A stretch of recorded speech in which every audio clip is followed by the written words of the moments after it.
नमस्कार, माझ्या चॅनलवर तुमच्या सगळ्यांचं मनपूर्वक स्वागत।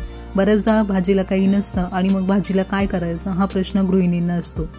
म्हणूनच घरातीलच साहित्य वापरून अशी चमचमीत भाजी बनवली तर आज तीच रेसिपी मी तुमच्यासोबत शेअर करणार आहे। रेसिपीला सुरुवात करण्याआधी मी तुम्हाला सगळ्यांना एक रिक्वेस्ट करते, जे कोणी माझ्या चॅनलवर नवीन असतील त्यांनी प्लीज माझ्या चॅनलला सबस्क्राइब करा आणि शेजारीच बेल आयकॉनचं बटन असेल तर तेही प्रेस करा, जेणेकरून माझ्या नवीन व्हिडिओचे नोटिफिकेशन तुम्हाला मिळत जातील। इथे मी काही कुरडया पाण्यात भिजत घातलेल्या आहेत, याऐवजी तुम्ही कुरडईचा भुगा सुद्धा घेऊ शकता, कारण आपल्याला कुरडईची भाजी बनवायची आहे। आता इथे जवळजवळ अर्धा तास मी कुरडया भिजत घातल्यानंतर ते अतिशय सॉफ्ट झालेले आहे, इथे बघू शकता तुम्ही। आणि ह्या कुरडया फक्त भिजत घालायला आपल्याला वेळ लागतो, त्यानंतर अगदी 10 मिनिटात आपली भाजी रेडी होते।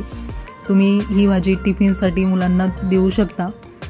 नूडल्सच्या ऐवजी अशी भाजी जर बनवून दिली तर मुलं आवडीने खातात। इथे मी भाजीसाठी 2 कांदे घेतलेले आहेत आणि त्यासोबत लसूण घेतलेला आहे, हे व्यवस्थित आपल्याला बारीक चिरून घ्यायचं आहे। आता इथे कांद्यासोबत तुम्ही टोमॅटोही घेऊ शकता, पण कांदा जर यामध्ये टाकला तर भाजी खूप छान लागते, त्यामुळे 2 मोठे कांदे घेतलेले आहेत मी। इथे नंतर कढईमध्ये मी जिरे मोहरीची फोडणी देणार आहे। ही भाजी मी लाल तिखट वापरून करणार आहे, तुम्ही हिरवी मिरची जर टाकली तरी चालेल, हिरव्या मिरचीची भाजी छान लागते। त्यानंतर मी कढीपत्ता टाकलेला आहे आणि नंतर जो आपण बारीक चिरलेला कांदा आणि लसूण होतं ते यामध्ये मी व्यवस्थित परतवून घेणार आहे। कांदा आपल्याला जास्त म्हणजे खूप लाल करायचाही नाही, असं मीडियम फ्लेमवर आपल्याला कांदा व्यवस्थित परतवून घ्यायचा आहे। ही रेसिपी अगदी 10 मिनिटात होते, त्यामुळे ही रेसिपी तुम्ही नक्की ट्राय करा। आता इथे प्लेटमध्ये मी भाजीसाठी लाल तिखट, चवीनुसार मीठ, हळद, हिंग आणि गरम मसाला असं काढून घेतलेलं होतं आणि मग ते मी कांदा आपण परतून झाला की आपल्याला त्यामध्ये टाकायचं आहे। कांदा आणि ते व्यवस्थित मिक्स झालं की मग आपण त्या कुरडई ज्या आपण भिजवली होती ती आपल्याला यामध्ये टाकायची आहे। कुरडई तोपर्यंत आपल्याला व्यवस्थित एका गाळणीवर टाकून त्यातलं सर्व पाणी काढून टाकायचं आहे। मी एकीकडे इथे चाळणीवर कुरडईतलं सर्व पाणी काढून घेतलेलं आहे आणि मग त्या कुरडया व्यवस्थित भिजलेल्या त्या यामध्ये मिक्स केलेल्या आहे। आता हे सगळं आपल्याला व्यवस्थित मिक्स करायचं आहे आणि मग नंतर आपल्याला यावर थोडीशी अशी बारीक चिरलेली कोथिंबीर टाकायची आहे। अतिशय छान होती ही भाजी आणि मॅगीसारखे दिसणारी असते, त्यामुळे मुलंही आवडीने खाऊ शकतात। कमी तिखट बनवली तर त्यांना नक्कीच डब्याला अगदी परफेक्ट रेसिपी आहे आणि भाकरीसोबत किंवा चपातीसोबत आणि जर डाळ भात केला तरी ही भाजी खायला छान लागते। कधी अगदी आपल्याला भाजी करायचा कंटाळा आला असेल आणि भाजीला काहीच नसेल, त्यामुळे घरातीलच साहित्य वापरून आपण ही भाजी अगदी 10 मिनिटात बनवू शकतो। इथे आपली भाजी रेडी झालेली आहे।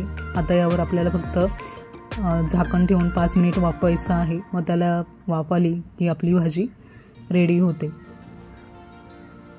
इथे बघू शकता भाजीला तुम्ही कलरसुद्धा किती छान आलेला आहे आणि भाजी किती छान दिसते आहे। आता इथे मी झाकण ठेवून त्याला जवळजवळ 5 मिनिट वाफ देणार आहे।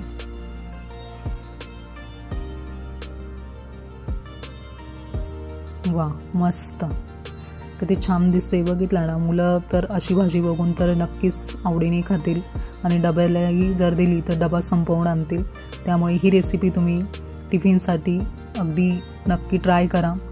मुलांना मॅगीसारखी दिसणारी ही भाजी तुम्ही नक्की करून द्या। याचा तुम्ही उपमा ही करू शकता। त्याची रेसिपी तुम्हाला जर हवी असेल तर प्लीज मला कमेंट करून नक्की सांगा आणि आजची रेसिपी तुम्हाला जर आवडली असेल तर प्लीज एक लाईक नक्कीच करा आणि आजची रेसिपी तुम्हाला कशी वाटली तेही प्लीज मला कमेंट करून नक्की सांगा।